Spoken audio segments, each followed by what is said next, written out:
comment j'ai trouvé mes 3 derniers clients. Dans cette courte vidéo, je vais te parler juste de mon expérience personnelle. Peut-être que ça te donnera des idées pour toi aussi développer les stratégies pour trouver tes clients. Puisque ça, c'est une grosse problématique de toutes les entrepreneuses. D'abord, je voudrais te dire que mon constat en tant que coach pour les entrepreneuses, c'est que généralement, les entrepreneuses sont de très très bons élèves. Ils ont une stratégie Vuitton pour l'acquisition de clients. Parfois, ils ont même un tunnel de vente. Elles connaissent tous ces mots-là. Elles sont régulières dans leurs posts sur les réseaux sociaux. Elles commencent à développer leur marque personnelle.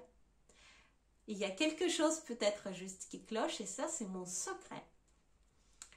Moi, je développe ma communication 360. Qu'est-ce que ça voudrait dire ? Ça voudrait dire que je communique tout azimut. Je suis présente sur tout ce qui me plaît.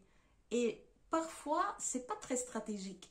Mais je me dis qu'à chaque fois quand je rencontre des personnes, des gens, quand je fais de nouvelles choses, ça ne peut que m'apporter de nouvelles rencontres, de nouveaux liens, des nouvelles visions peut-être, des nouvelles opportunités. Donc moi, en fait, quand je choisis les choses à faire, souvent c'est plutôt empirique et plutôt intuitif. Je donne mon accord, je dis oui à beaucoup de choses, sans forcément que ça soit hyper stratégique. Alors pour ne pas parler dans le vide, je vais te donner mon propre exemple et concrètement comment j'ai eu mes 3 dernières clientes. Il y a quelque temps, j'ai participé à un festival de yoga du rire. On m'a invité de faire un atelier dans ce festival.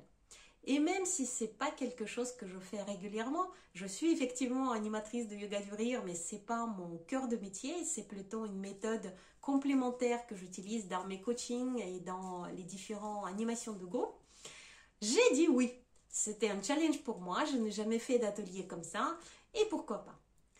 Et l'une des clientes, les 3 dernières clientes que j'ai eues, est venue parce que par hasard, son amie m'a vu et participé à mon atelier à ce festival de yoga du rire, a parlé à son amie qui a visité mon site et qui a ensuite conclu un contrat de coaching avec moi après un échange. Voilà un exemple concret où au final, c'est pas quelqu'un qui me connaissait, c'est pas quelqu'un que je touchais autrement que juste par ma participation à ce festival. Je te donne un second exemple. Une de mes clientes aujourd'hui, fait partie du mastermind où moi-même je suis participante. Quand je suis rentrée dans ce mastermind, évidemment, je ne pensais pas y chercher des clients. C'était parce que je voulais de l'échange, c'est parce que j'avais envie d'y participer, j'avais besoin de retour du groupe, j'avais besoin de travailler sur différentes choses me concernant et mon business. Donc, quand cette personne-là a décidé de travailler avec moi, ce n'était pas parce que je lui ai vendu quelque chose. C'était même pas forcément une entrepreneuse, mais quelqu'un qui m'a vu humainement et qui a décidé de travailler avec moi parce qu'elle avait un problème à régler et parce que j'avais envie de l'accompagner. On correspondait l'une à l'autre et ça s'est fait de cette manière-là.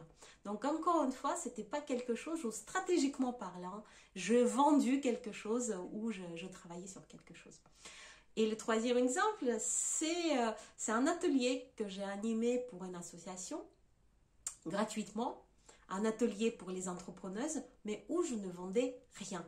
C'est-à-dire, je n'ai proposé absolument aucune offre parce qu'à ce moment-là, j'en avais pas, parce que tous mes groupes étaient complets. Donc, je n'ai fait aucune vente, je ne parlais de rien du tout.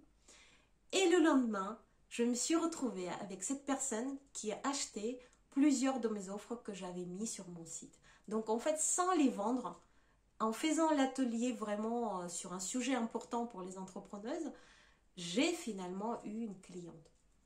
Voilà comment moi je fonctionne.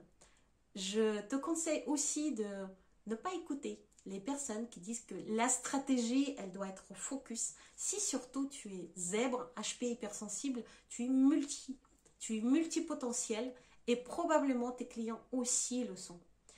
Et du coup, plus tu as d'opportunités différentes de te montrer, d'échanger, de voir les gens, plus tu auras d'occasion de toucher différentes personnes qui seront peut-être ou pas tes clients dans l'avenir. J'espère qu'avec cette petite vidéo, je t'ai peut-être enlevé une pression de ce besoin d'être focus, de travailler sur sa stratégie et ne pas faire autre chose que ce qui est écrit dans les stratégies. Très franchement, je me laisse une totale liberté de faire des choses qui me plaisent sans enjeu, juste parce que ça me plaît. Si cette vidéo t'est utile, n'hésite pas à liker, à commenter. Ton avis m'intéresse évidemment, à me poser peut-être des questions, ça aussi j'adore. Si tu n'es pas encore abonné, c'est maintenant, abonne-toi à ma chaîne, clique sur la cloche pour activer les notifications et je te dis à très bientôt. C'était Vesselina Malon, je suis coach d'action pour les entrepreneuses atypiques. Ciao ciao.